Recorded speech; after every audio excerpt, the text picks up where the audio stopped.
Assalamu alaikum wa rahmatullahi wa barakatuh. Bienvenue dans l'univers d'Allah. Ici, nous explorons la conscience, l'âme, et les signes cachés que seul le cœur peut comprendre. Abonne-toi pour ne rien manquer de cette lumière. 1. Le choix de l'âme. Pas un hasard, mais un décret.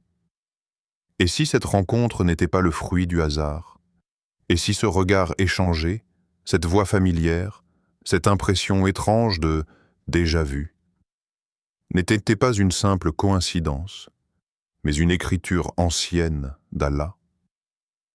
Une ligne d'un décret tracé avant même que ton cœur ne commence à battre. Il y a des gens qu'on croise et qu'on oublie. Et puis, il y a ceux qu'on rencontre et que notre âme reconnaît.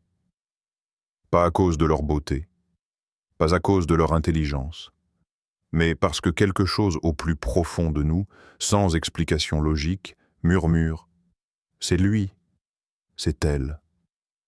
Le prophète a dit « Les âmes sont comme des soldats alignés. Celles qui se reconnaissent s'attirent, et celles qui ne se reconnaissent pas se repoussent. » Un hadith court, mais qui soulève l'éternité. Cela signifie que nos âmes se sont déjà rencontrées. Bien avant ce monde, bien avant la peau, les noms, les circonstances. Imagine, ton âme, là où il avait peut-être déjà été liée à une autre. Et dans ce monde, vous ne faites que vous retrouver. Mais encore faut-il que le cœur soit lucide, pour ne pas confondre cette reconnaissance avec une illusion, car il y a une différence entre l'appel de l'âme et la voix du désir. Il y a une différence entre le calme intérieur que donne une présence et l'excitation passagère qui vient flatter l'ego. Alors demande-toi, quand tu penses à cette personne, est-ce que ton cœur s'apaise? Est-ce que tu ressens une sécurité, une tranquillité douce, un silence qui parle? Ou est-ce que tu es rempli d'interrogations, de doutes, de confusion, de peur de perdre? Allah, dans sa sagesse infinie, nous a parlé d'un lien qui ne ressemble à aucun autre. Et il a créé de vous, pour vous, des épouses afin que vous trouviez auprès d'elles tranquillité. Et il a mis entre vous affection et miséricorde. Sourate Ar-Rum 30-21. Ce n'est pas juste une attirance, c'est une sakina, une paix descendue du ciel, une compatibilité écrite dans le monde invisible. Le choix de l'âme, ce n'est pas un choix impulsif, c'est une réponse intérieure, un écho du destin. Et parfois, même sans comprendre pourquoi, ton cœur sait, parce qu'il se souvient de la paix intérieure comme premier signe. Il y a une forme d'amour qui n'a pas besoin de bruit. Un lien qui ne crie pas, qui ne cherche pas à convaincre, qui ne court pas après des preuves. Il est simplement là, posé dans le cœur, comme un jardin tranquille. Et quand c'est la bonne personne, ce que tu ressens n'est pas un feu incontrôlable. C'est un apaisement. C'est une lumière douce, presque invisible, mais qui éclaire tout. Il ne s'agit pas ici de palpitations ou de papillons. Ce genre de frissons, on peut les ressentir pour n'importe qui. Mais la paix intérieure, ce calme profond, cette certitude silencieuse, cette absence de chaos intérieur, ça c'est autre chose. C'est un signe rare. Demande à ton cœur, doucement, sans le forcer, quand tu penses à lui ou à elle, est-ce que tu te sens porté par la lumière? Ou est-ce que tu ressens une tension subtile, une peur de perdre, une confusion voilée? Est-ce que ton âme respire mieux? Ou est-ce que tu es en apnée depuis le début? Il y a des gens qui nous font vivre un tourbillon, mais ce n'est pas de l'amour. C'est une fuite, une réponse de l'ego affamé, une addiction au manque, à l'illusion, à la projection. Mais ce qui vient d'Allah apaise, Ce qui est décrété par lui ne provoque pas d'ouragan dans ton âme, il te l'envoie. Et tu sens immédiatement la sérénité, comme si un fardeau tombait. Tu n'as plus besoin de jouer un rôle. Tu n'as plus peur de dire la vérité. Tu n'as plus besoin de courir. C'est comme une prière qui a été exaucée, sans que tu aies besoin de la formuler. Un sentiment de justesse, pas dans l'émotion forte, mais dans la cohérence, car l'âme ne ment pas. Et si elle est stampée, c'est peut-être Allah qui te parle, sans mots. Alors tends l'oreille. Pas celle de ton corps, mais celle du cœur. 3. L'intelligence émotionnelle spirituelle. Ahmed était un jeune homme sincère, un cœur tourné vers Allah, une langue habitée par le dhikr et un rêve simple. Construire un foyer pieux avec une femme qui l'aiderait à aller vers le paradis. Il priait, jeûnait, étudiait, mais comme tout cœur humain, il n'était pas à l'abri d'un mirage. Un jour, il rencontra une femme, très belle, charismatique, cultivée, et son cœur s'emballa. Tout en elle semblait parfait, à ses yeux. Il ferma les yeux sur certains signes, sur certaines absences de pudeur, sur certaines légèretés dans le comportement. Il se disait que l'amour guérirait les défauts, que sa sincérité suffirait, qu'il finirait par l'attirer vers la religion, mais au fond, ce n'était pas sa foi qui parlait, c'était son attirance. Un soir, dans une prière pleine de silence, il leva les mains et murmura « Ya Allah, si ce n'est pas elle, montre-le-moi, même si j'ai mal, même si je ne comprends pas. » Et Allah lui montra, non pas à travers des signes spectaculaires, mais par des petits détails, des paroles superficielles sur le mariage, des rires moqueurs sur la pudeur, des silences gênés quand il parlait de foi. Il ouvrit enfin les yeux. Il était tombé amoureux d'un visage, mais pas d'une âme. Dans le tumulte des sentiments, nous croyons souvent aimer, mais ce que nous ressentons n'est parfois qu'un besoin comblé, un vide temporairement rempli, un attachement fragile à une illusion. L'intelligence émotionnelle spirituelle, c'est cette capacité à prendre du recul. À voir au-delà de l'apparence, au-delà du charme, au-delà du besoin affectif. C'est comprendre que l'amour véritable commence là où l'âme est en accord avec la lumière d'Allah. Combien se sont précipités vers quelqu'un simplement parce qu'ils se sentaient compris?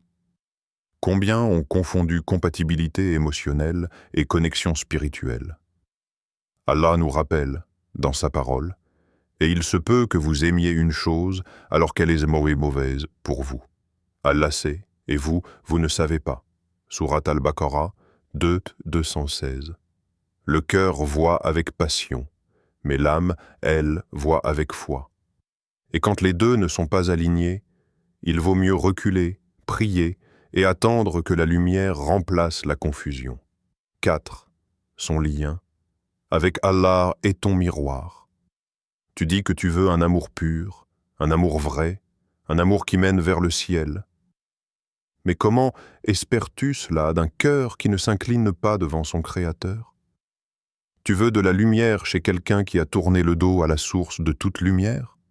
Tu veux une paix stable, éternelle, dans les bras de quelqu'un qui fuit la paix de la prière? Ne te laisse pas tromper par les apparences. Le vrai lien ne commence pas par un regard, ni même par des mots doux. Il commence par le lien qu'il ou elle entretient avec Allah. Car cette relation-là sera le reflet de toutes les autres. S'il baisse les yeux devant le haram, s'il se lève la nuit pour parler avec son Seigneur, s'il fuit le doute comme on fuit un incendie, s'il se corrige quand il glisse, alors sache que tu es face à un cœur vivant, un cœur connecté. Et un cœur connecté à Allah saura mieux t'aimer que tous ceux qui te promettront l'univers. Aucune beauté, aucun projet, aucun sourire ne remplace une âme soumise à Allah. Car l'âme soumise, c'est aimer avec miséricorde, avec pudeur, avec patience. Elle ne blessera pas ton cœur, parce qu'elle craint celui qui t'a créé, ne cherche pas une personne parfaite, mais cherche une personne qui sait se tourner vers Allah lorsqu'elle tombe. Une personne qui ne te mettra jamais à la place de son Seigneur et qui ne se mettra jamais à la tienne. Demande-toi, aime-t-il Allah plus qu'il t'aime? Aime-t-elle Allah plus qu'elle t'aime? Car si ce n'est pas le cas, alors un jour, ton cœur deviendra un champ de bataille entre son amour et ses désirs. Mais si Allah est au centre, tu seras aimé et, avec justice, avec dignité, avec la tendresse des prophètes. Allah dit, les croyants sont plus ardents dans l'amour d'Allah.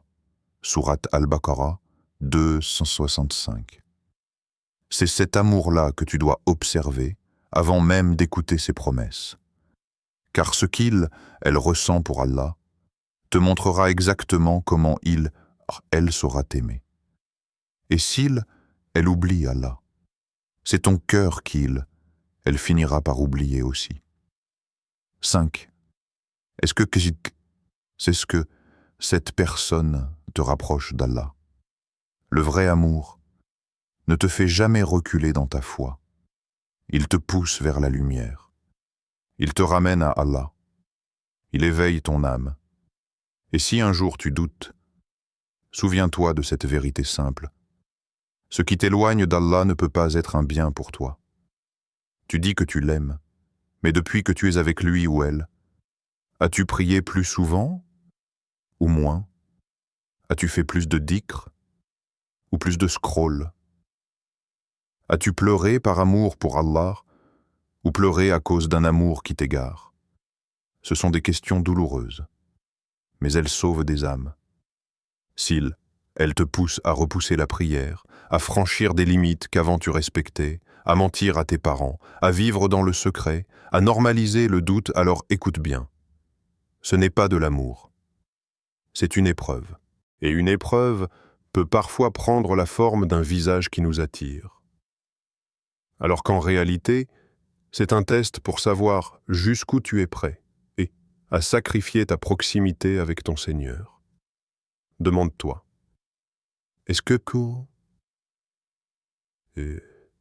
qu'en étant avec cette personne, mon âme s'élève ou s'éteint? Est-ce que je suis plus lucide sur mon but ultime ou plus flou et plus perdu? Car l'amour sincère, celui qui est béni, celui qui est voulu par Allah, ne détruit pas ce qui te lie au ciel. Au contraire, il le renforce. Il te donne envie de devenir meilleur. Il t'accompagne dans le halal, pas dans le compromis. Il t'encourage à te rapprocher de ton Créateur, pas à t'en détourner en silence. Le Coran t'interpelle. Ô vous qui avez cru, préservez vos personnes et vos familles d'un feu dont le combustible sera les gens et les pierres. Sourate At-Tahrim 66-6. L'amour, le vrai, c'est celui qui vous pousse ensemble à fuir ce feu et à courir, main dans la main, vers les portes du paradis. Pose-toi la question maintenant. Si je reste avec lui, elle, est-ce que mon âme se rapproche vraiment du paradis? Si la réponse est non, alors il est peut-être temps de dire oui à Allah. 6. Les valeurs alignées, le socle invisible. On a tendance à croire que l'amour suffit, que tant qu'on s'aime, tout suivra, que les sentiments combleront les différences. Mais la vérité, c'est que l'amour sans valeur partagée est un navire sans boussole. Et tôt ou tard, il se perd. Ce n'est pas juste une question de compatibilité émotionnelle. C'est une question de vision, de projet de vie, de principes qui te définissent quand l'amour ne suffit plus à cacher les écarts. Parce que l'amour seul ne décide pas comment vous élevez vos enfants. Il ne décide pas si vous priez ensemble ou pas. Il ne décide pas si vous faites passer la dunya avant l'au-delà, ou l'inverse. Tu veux un foyer de foi, mais lui rêve de luxe et de fête. Tu veux enseigner le Coran à tes enfants. Elle veut leur apprendre à briller sur les réseaux. Tu veux te réveiller pour Fajr. Il veut dormir jusqu'à midi. Ce ne sont pas de petits détails. Ce sont des racines, des fondations. Et si elles ne sont pas solides, l'amour ne tiendra pas le choc de la vie. Il faut avoir le courage de se poser les vraies questions. Est-ce qu'il veut construire un foyer où Allah est au centre? Ou est-ce que c'est juste un rêve de couple parfait, décoré de superficialité? Est-ce qu'il veut faire pousser des enfants enracinés dans la foi? Ou des enfants nourris de doutes, de distractions, d'ambitions vides? Il n'y a pas de couple parfait. Mais il y a des couples alignés. Et cette harmonie, parfois silencieuse, où l'on partage les mêmes repères, vaut plus que 1000 papillons dans le ventre. Allah, dans sa sagesse, nous a parlé de cette harmonie invisible. Les femmes impures sont pour les hommes impurs, et les hommes impurs pour les femmes impures. Et les femmes pures sont pour les hommes purs. Sourate An-Nur 24-26. Ce verset est clair. La pureté appelle la pureté. Et pas seulement la pureté physique, mais la pureté des intentions, des valeurs, de la vision. Tu ne peux pas bâtir un palais de lumière sur des fondations d'ombre. L'âme, même dans le silence, reconnaît ce qui s'y est vrai. Alors écoute-la. Elle sait. Et si elle doute, c'est peut-être que quelque chose n'est pas aligné. Le temps révèle ce que l'instant ne peut pas. Il y avait une fois une jeune femme nommée Lina. Une croyante sincère, discrète, qui rêvait d'un foyer bâti sur la foi. Un jour, un homme se présenta. Il avait les bons mots, les bonnes intentions, les promesses d'un mariage pieux. Il priait, connaissait des versets et parlait du halal avec assurance. Tout semblait parfait. Trop parfait. Mais Lina avait appris une chose essentielle de ses épreuves passées. Le temps révèle ce que l'instant maquille. Alors, elle décida de ne pas se précipiter. Elle observa. Elle laissa les jours passer. Elle continua à invoquer Allah en silence. Au début, tout était lumineux. Mais à la moindre épreuve, les masques commencèrent à tomber. Un retard dans les réponses, des propos durs sous pression. Une foi qui se fragilisait dès que le confort s'éloignait. Ce qu'elle avait pris pour une certitude n'était en réalité qu'un reflet sous une lumière flatteuse. Car même un faux diamant brille, tant qu'on ne le met pas à l'épreuve.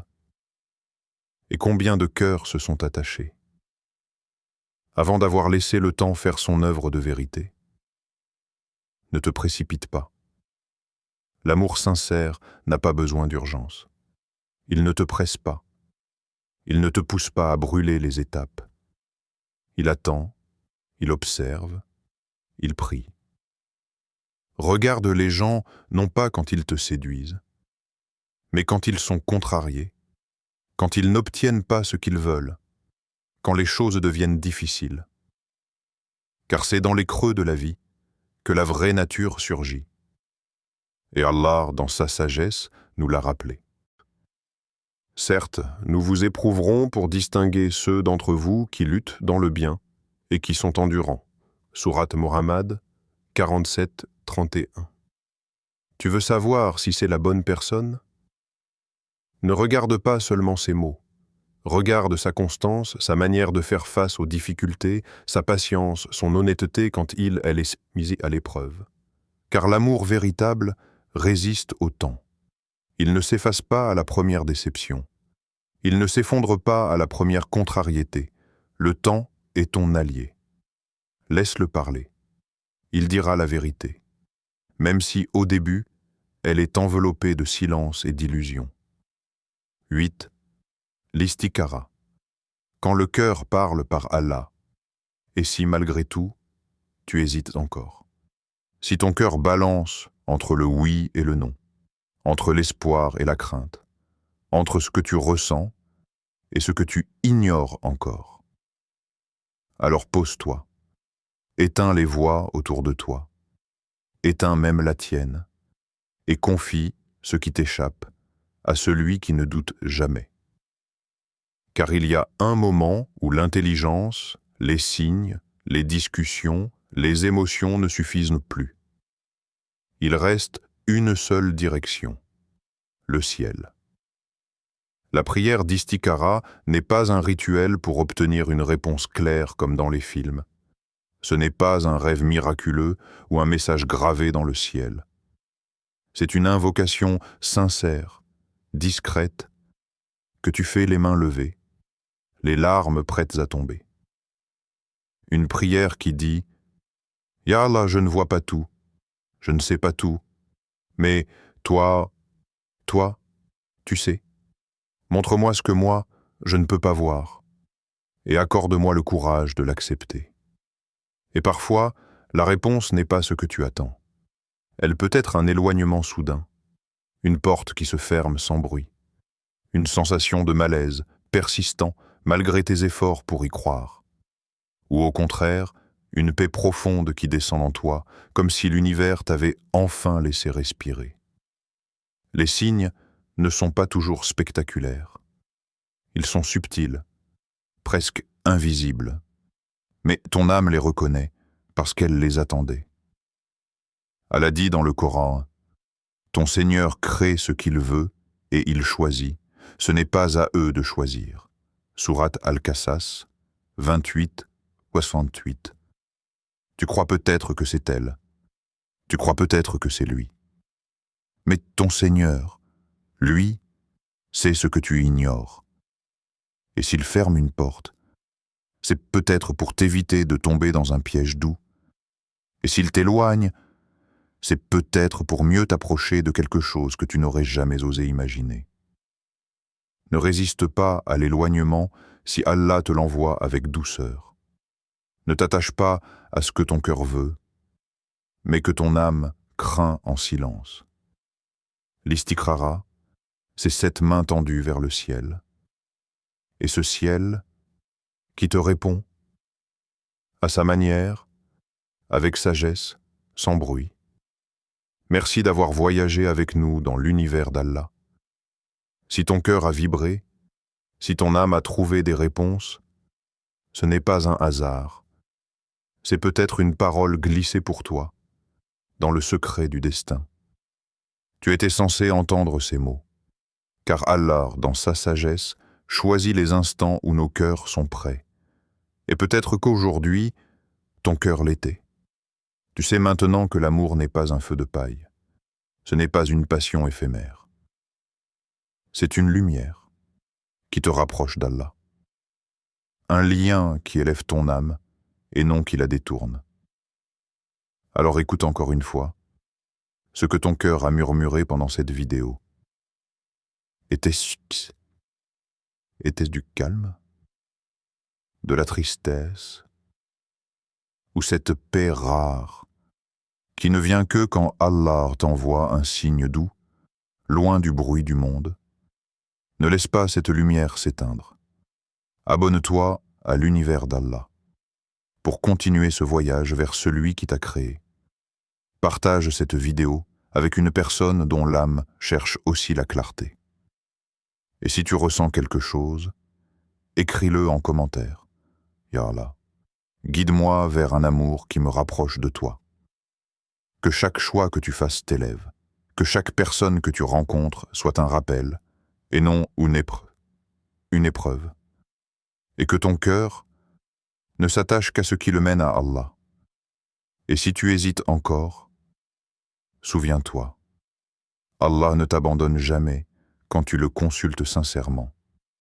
Wa sallallahu ala sayyidina Muhammad. Walhamdulillahi rabbil alamin. Assalamu alaikum wa rahmatullah wa barakatuh.